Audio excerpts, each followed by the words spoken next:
I'm selling all of my Pokemon cards. Well, mostly, but let me explain. When I first started out my YouTube journey, I had no idea what I wanted to do, so I dabbled in a lot of Nintendo content and eventually found my way into Pokemon cards because I thought it'd be fun to start collecting again, as I used to do action figures, and it kind of just came to a point where I had not enough storage to do that, and Pokemon cards was just easy to put into a little hard sleeve and put to the side. And as I've gone through my YouTube career, I've had different goals along the way. When I first started, my goal was actually just to make my own content because I had a Nintendo reposting page where I just reposted memes, and I still have that to this day.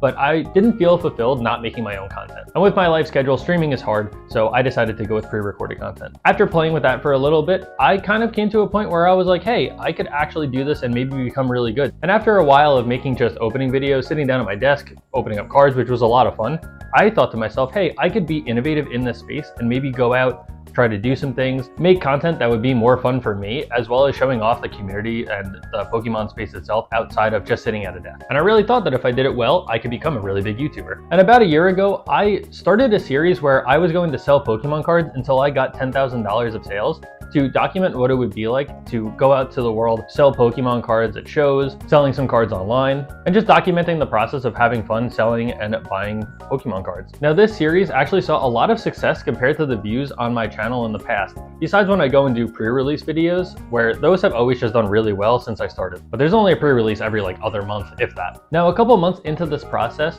my wife and I actually found out that she was pregnant with our son. I ended up with $5,500 in sales, which is a really good job, and I did it in about 6 months, but I wasn't able to fully dedicate my time to doing so because once we found out that we were going to be having a son, something in my frontal lobe kind of clicked, and I felt like I had to get some things in my life sorted out before I could start just making YouTube content more serious. Now, one of the two things that I wanted to clean up in my life was actually my fitness, because I had gone so long without actually taking my fitness seriously. I was getting out of shape, or I really was out of shape, honestly.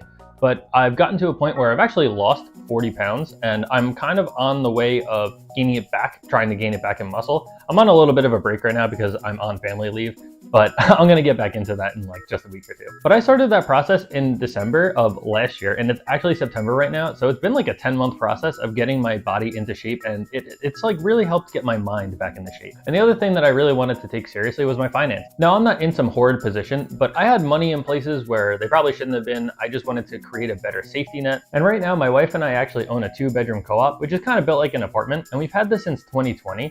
And we're kind of starting to look more seriously into moving into a house. Now, that brings us back to where my goals aligned as a YouTuber, where now my goals are really aligned to be towards creating a safe and secure future for my family. Now, there's a bunch of right ways to do this. There's also a bunch of wrong ways to do this. But when I'm sitting here with a collection of Pokemon cards that are worth a couple $1,000s, I just can't consciously go to sleep at night knowing that that's sitting there when I could be working towards tackling debt and putting ourselves into the best position possible to get into a house that the payments aren't going to be insane. So even though that $10,000 series is canceled because of life events, I'm going to be starting up doing Pokemon sales again. But this time the stock that I've started with is the cards in my collection. And I want to preface this by saying that I've actually kept a couple of the cards. My collection is just really small now, but a lot of the stuff that I have is just one really sentimental card, some gifts that I've gotten from people, and then my Card Party 2 binder that I just don't want to part ways with just yet, but I might consider it in the future if I really need to. All right, and I'm also just realizing that I forgot to mention that I am keeping Robbie's binder, obviously, because a lot of it was gifted by people,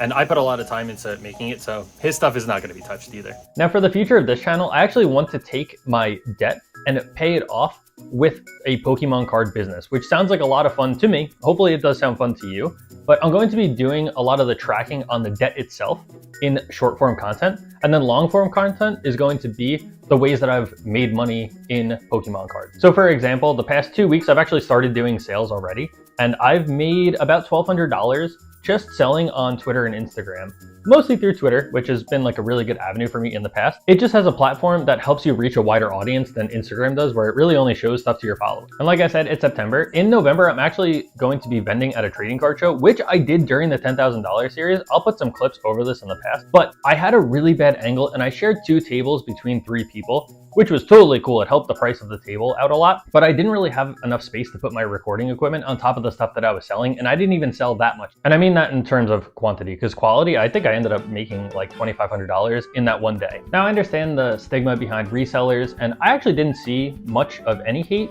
on the videos that I had done in the past when I was doing the $10,000 series, but I do respect the hobby a lot. I'm not trying to do things in a way where I'm trying to screw people over, but I really want to use Pokemon as a tool to just better enhance my life and, again, put ourselves in the best position possible to have a safe and secure future for my family, because I think that that's important to a lot of people and it's very important to me. Again, once we found out that we were pregnant with my son, something in the frontal lobe just like clicked. It went, oop, you're being an idiot with money. Oop, you're being an idiot with fitness, and a couple of other things that you just might want to clean up to help secure your future so that your kid doesn't have to go through a childhood less secure than it needs to be. But hey, I appreciate you being here for the journey, and I'm really excited to show you what we do in the future, and be on the lookout for some fun short form content, as well as the long form. And thanks for watching. I'll catch you in the next video.